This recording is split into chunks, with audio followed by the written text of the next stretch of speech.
आज हम बात कर रहे हैं टाटा स्टील की। टाटा स्टील को लेकर बहुत सारे चौंकाने वाले टारगेट निकल के आ रहे हैं। अलग अलग ब्रोकरेज हाउस की अलग अलग राय है, जिसको हम अच्छे से डिस्कस करेंगे और जानने की कोशिश करेंगे क्या टाटा ग्रुप के इस स्टॉक में हमें दाव लगाना चाहिए। वैसे टाटा स्टील की बात करें तो टाटा ग्रुप की सबसे पुरानी और सबसे भरोसेमंद कंपनी है, जिसमें दाव तो लगाया जा ही सकता है। और क्या इस समय इस प्राइस का हमें फ़ायदा उठाना चाहिए, क्योंकि आपको पता है स्प्लिट के बाद इसकी प्राइस काफ़ी फेयर वैल्यू पे आ चुकी है। लोगों का रुझान स्टॉक की तरफ बढ़ने लगा है, वॉल्यूम में अच्छी खासी बढ़ोतरी हो रही है। तो क्या आने वाले समय स्टॉक में तेजी आ सकती है? तो इसके टेक्निकल इंडिकेटर क्या कह रहे हैं और कुछ लेटेस्ट अपडेट है जिनको भी डिस्कस करेंगे। लेकिन फ्रेंड, उससे पहले अगर आप पहली बार हमारे चैनल पर आए तो चैनल को सब्सक्राइब कर दीजिए, एक बेल आइकॉन दबा दीजिए ताकि जब भी नया वीडियो बने पहला नोटिफिकेशन आपको मिले। वीडियो पसंद आए तो लाइक से जरूर कीजिए। चलो फ्रेंड्स, वीडियो स्टार्ट करते हैं। मैं हूँ आपका दोस्त SB दवे और हमारे अपने चैनल ऑनलाइन कमाई में आपका बहुत बहुत स्वागत है। अभी बाजार शुरू है, लगभग 1:30 बजे का टाइम है। स्टॉक आज ओपन हुआ 107 पर और यही दिन भर का लो है 107 का और हाई है 109 का। फिलहाल स्टॉक 108 पर है, जहाँ पे 1.84% की तेजी देखने को मिल रही है। तो काफ़ी अच्छी खरीदारी हो रही है। अगर हम इसके वॉल्यूम को एनालिस करें, पिछले एक महीने पहले इसका 8 करोड़ का वॉल्यूम था, 1 वीक पहले 6 करोड़ का वॉल्यूम होता, कल 5 करोड़ का वॉल्यूम था, लेकिन आज 1:30 बजे के आसपास 4 करोड़ का वॉल्यूम हो चुका है। इसका मतलब बाजार क्लोज होते थे वॉल्यूम में बढ़ोतरी होगी और कल से अच्छा वॉल्यूम हो सकता है। यहाँ पे अगर हम देखें तो 82 इसका 52 वीक का लो है, 147 52 वीक का हाई है। फिलहाल स्टॉक 109 के आसपास है, काफ़ी ज़्यादा करेक्ट हो चुका है और इस लेवल पे खरीदारी की जा सकती है। यहाँ पे देखें तो लगातार बिजनेस बढ़ रहा है टाटा स्टील का। आप देख सकते हो कि जैसे कि सरकार ने एक और कंपनी जो घाटे में चल रही थी उसको टाटा को सौंप दिया है। तो आप देख सकते हो कि ये जो कंपनी है ये 30 मार्च 2020 से बंद थी 2 साल से, लेकिन अब ये कंपनी शुरू होने वाली है क्योंकि टाटा स्टील ने इसको खरीद लिया है। टाटा स्टील के CEO और MD टीवी नरेंद्रन का कहना है कि नीलांचल इस्पात लिमिटेड जल्दी हम शुरू करने वाले हैं। अब कंपनी का फिर से कारोबार शुरू हो जाएगा। MD की तरफ से कहा गया है कि जो उनका पुराना स्टाफ है उन स्टाफ के साथ में हम काम शुरू करने जा रहे हैं। उस स्टाफ को नहीं निकाला जाएगा, उनके साथ में ही काम शुरू किया जाएगा और आने वाले 12 महीने में हम जो इसकी प्रोडक्शन की जो लिमिट थी उसको अचीव कर लेंगे और आने वाले समय में इसकी जो क्षमता को बढ़ा के 50 लाख टन करने का हमारा लक्ष्य है, जो जल्दी हम इसको पूरा करेंगे। तो कुल मिला के पूरी क्षमता से काम शुरू होने वाला है। नीलांचल इस्पात लिमिटेड की बात करें तो ये कंपनी टाटा ग्रुप का हिस्सा बन चुकी है और इसकी बोली को जीता है टाटा ग्रुप ने। और इसमें बहुत सारे और भी बिल्डर थे, जिसमें आप देख सकते हैं जिंदाल स्टील, इसके अलावा नलवा स्टील और JSW स्टील ने भी अपनी बोली लगाई थी, लेकिन सबकी बोली से ज़्यादा बड़ी बोली थी टाटा स्टील की और इसीलिए टाटा ग्रुप को ये कंपनी मिल चुकी है। कंपनी भारी लॉस में चली थी और इसीलिए सरकार ने इस कंपनी को नीलाम किया है। इनके ऊपर करीब 6,600 करोड़ रुपये का कर्ज है कंपनी पे। अब यहाँ पे स्टील सेक्टर को लेकर जो ग्लोबल मार्केट में जिस तरह से मेटल सेक्टर में गिरावट का दौर जारी है, उसकी वजह से कहा जा रहा है कि मेटल सेक्टर में इस समय एंट्री नहीं करनी चाहिए और उसमें से निकलना ही बेहतर है। अब यहाँ पे अगर आप देखें तो कोटक इंस्टीट्यूशनल इक्विटीज़ की तरफ से कहा जा रहा है कि आने वाले समय में इस सेक्टर में और दबाव देखने को मिल सकता है और टाटा स्टील हो या फिर JSW स्टील, इनके जो कॉल है उसमें उनको रिड्यूस किया है, उनकी कॉल की प्राइस को नीचे लाया है, क्योंकि उनका कहना है कि आने वाले समय यहाँ पे और दबाव देखने को मिल सकता है। यहाँ पे क्रेडिट स्विस की बात करें तो उन्होंने JSW के ऊपर जो रेटिंग है उसको अंडर परफॉर्म कर दिया है और टाटा स्टील की जो रेटिंग है उसको न्यूट्रल रखा है। लेकिन उनका भी कहना है कि आने वाले समय में स्टील सेक्टर में और दबाव देखने को मिलेगा। तो फिलहाल रिस्क बना हुआ है, इस सेक्टर में निवेश करते समय ये सोच के चलना है। इसी का स्टॉक ब्रोकिंग की तरफ से तीर्थंकर दास का कहना है कि टाटा स्टील में खरीदारी की जा सकती है, लेकिन उन्होंने इसके जो शेयर है वो लोअर लेवल पे खरीदने की सलाह दी, यानी 95 96 के आसपास आपको खरीदारी करनी चाहिए। और आने वाले समय उन्होंने अपसाइड जो टारगेट रखा हुआ है उसका 123 का रखा हुआ है और इससे ऊपर भी जा सकता है, लेकिन जो खरीदारी है वो 100 से नीचे करने की सलाह दी गई है, यानी अभी भी इसमें थोड़ा सा और दबाव दिखाई दे सकता है।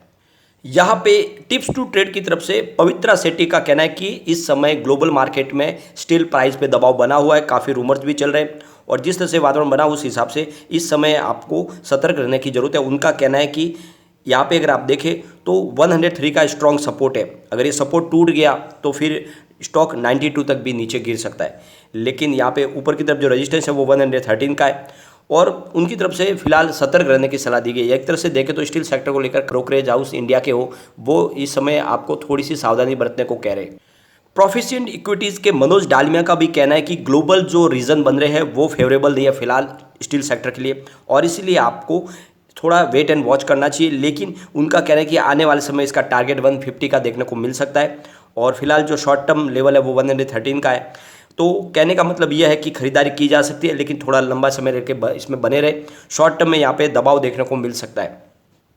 रवि सिंह जो वाइस प्रेसिडेंट है रिसर्च शेयर इंडिया के, उनकी तरफ से इसमें खरीदारी की सलाह दी जा रही है। उनका जो टारगेट है वो 150 का है। आने वाले समय ये टारगेट आ सकता है खरीदारी, लेकिन फिलहाल उन्होंने भी कुछ चिंताएं तो बताई है कि इस सेक्टर को लेकर चिंता है, और उन्होंने जो इसके लेवल बताया आगे के 120 और फिर 125 शॉर्ट टर्म में आ सकते हैं, और जो इसका जो टारगेट है लॉन्ग टर्म का 150 का है, तो आ सकता है, खरीदारी की जा सकती है। यहाँ पे रवि सिंघल जो सीईओ जीसीएल के, उनकी तरफ से भी टारगेट तो इन्होंने दिया है 150 का, लेकिन कहने का ये जल्दी नहीं आएगा। इसमें आपको थोड़ा सा लॉन्ग टर्म का नजरिया लेके चलना होगा। तो अगर आपके पास लॉन्ग टर्म का नजरिया तो बने रहे, क्योंकि इस समय जो इंटरनेशनल मार्केट है वो फेवर में नहीं है इस समय इस मेटल सेक्टर के लिए, और इसलिए थोड़ा सा दबाव दिखाई भी दे सकता है, प्राइस नीचे भी आ सकती है, लेकिन खरीदारी की सलाह दी गई है और आने वाले समय इसकी प्राइस भी 150 आएगी, लेकिन समय लगेगा। सोचते होंगे कि जल्द से जल्द ये टारगेट आ जाएगा, तो ऐसी कोई संभावना नहीं है। तो ये आप देख सकते हो कि लगातार जो ब्रोकरेज हाउस की तरफ से जो राय निकल कर रही है वो क्लियरली ये कह रही है कि जो ग्लोबल रीजन है वो स्टील सेक्टर के लिए फेवरेबल नहीं है, लेकिन फिर भी टाटा स्टील काफ़ी अच्छा है और आने वाले समय में इसकी प्राइस 150 तक जा सकती है। तो ऐसे में खरीदारी की जा सकती है, और टाटा स्टील में निवेश अगर लंबे समय के लिए रखते हैं तो कोई चिंता की बात नहीं है। एक बहुत ही रेपुटेड फर्म है, हिंदुस्तान का सबसे बड़ा घराना है जहाँ पे निवेश किया जा सकता है, और नजरिया लॉन्ग टर्म का लेके इसमें बिल्कुल निवेश करें। अगर हम पिछले 10 साल की इसकी परफॉर्मेंस देखें तो काफ़ी उत्साहवर्धक आंकड़े हैं। आप देख सकते हो सेल्स के आंकड़े देखें तो पिछले 10 साल के हिसाब से 6% पॉजिटिव है, 5 ईयर के हिसाब से 17% पॉजिटिव है, 3 ईयर के हिसाब से 16% पॉजिटिव है, और इस TTM 38% पॉजिटिव है। तो सेल्स के आंकड़े बहुत ही शानदार है, कहीं पर आपको निगेटिव कोई आंकड़ा दिखाई नहीं देगा। प्रॉफिट ग्रोथ की बात करें तो 10 ईयर के हिसाब से 29% पॉजिटिव है, 5 ईयर के हिसाब से 77% पॉजिटिव, 3 ईयर के हिसाब से 67% पॉजिटिव, और इस TTM 79% पॉजिटिव। तो प्रॉफिट के आंकड़े भी बहुत ही उत्साहवर्धक है।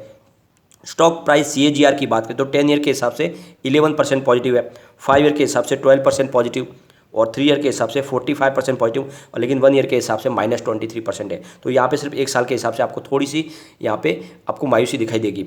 रिटर्न ऑन इक्विटी की बात करें तो 10 ईयर के हिसाब से 11% पॉजिटिव, 5 ईयर के हिसाब से 21% पॉजिटिव, 3 ईयर के हिसाब से 24% पॉजिटिव, और लास्ट ईयर 43% पॉजिटिव है। तो आप देख सकते हो कि सारे के सारे आंकड़े बहुत ही अच्छे, और ये इशारा करे कि आपको इन्वेस्टमेंट करना चाहिए। भले ही इस समय ग्लोबल रीजन स्टील सेक्टर के लिए फेवरेबल ना हो, लेकिन इस गिरावट का आपको फायदा उठाना चाहिए, क्योंकि प्राइस काफ़ी नीचे है। ऐसे में आने वाले समय में आपको तेजी दिखाई देगी, और जो टारगेट है वो 150 का तो ऑलरेडी सब की तरफ से आ ही रहा है, तो डरने की कोई बात नहीं, इन्वेस्टमेंट करना चाहिए। भले ही और गिरावट हो तो फिर डिप में और खरीदारी कीजिए, स्टॉक बहुत मजबूत है। इसके रिटर्न को अगर हम देखें तो 5 साल के हिसाब से इसने 70% का पॉजिटिव रिटर्न दिया है, 3 ईयर के हिसाब से 222% का पॉजिटिव रिटर्न दिया है, 3 मंथ के हिसाब से 3.52% का पॉजिटिव रिटर्न दिया है, 1 मंथ के हिसाब से 14% का शानदार रिटर्न है, और 1 डे के हिसाब से लगभग 2% की तेजी है। ओवरऑल काफ़ी अच्छा रिटर्न दिया है। अब यहाँ पे जो टेक्निकल इंडिकेटर है वो फिलहाल एक तरह से देखें तो न्यूट्रल बने हुए हैं, क्योंकि मूविंग एवरेजेस बाई की कॉल दे रहा है, मोमेंटम ऑस्किलेटर्स न्यूट्रल बना हुआ है, ट्रेंड ऑस्किलेटर्स बाई की कॉल दे रहा है, और वॉलेटिलिटी न्यूट्रल बना हुआ है। तो थोड़े से टेक्निकल इंडिकेटर है जो आपको इस समय दिखाई देगा कि न्यूट्रल बने हुए हैं, क्योंकि आप देख सकते हो कि टेक्निकल इंडिकेटर पूरी तरह से न्यूट्रल है, लेकिन सेंटीमेंट्स स्ट्रॉन्ग बाई की कॉल दे रही है, ये आपको खास ध्यान रखना है। और इसकी एनालिस्ट की जो राय है वो बाई की निकल के आ रही है, सारे एनालिस्ट लगभग बाई की कॉल तो दे ही रहे, समरी भी स्ट्रॉन्ग बाई की कॉल है। तो निवेश बिल्कुल कर लेना चाहिए, डरने की कोई बात नहीं है। थोड़ा थोड़ा करके शुरुआत करें, और प्राइस नीचे आएगी तो और खरीदारी करें, ताकि जो आपका एवरेज प्राइस है वो नीचे आ जाए और आपको जल्दी से जल्दी प्रॉफिट मिले, और इसको आपको पोर्टफोलियो में बिल्कुल रखना चाहिए। यहाँ पे कम्युनिटी सेंटीमेंट भी स्टॉक के साथ बना हुआ है, 87% बाई की कॉल है, 11% सेल की कॉल है, 2% होल्ड की कॉल है, यानी 100 में से आप देख सकते हो 89% लोग इसको लेना पसंद कर रहे हैं।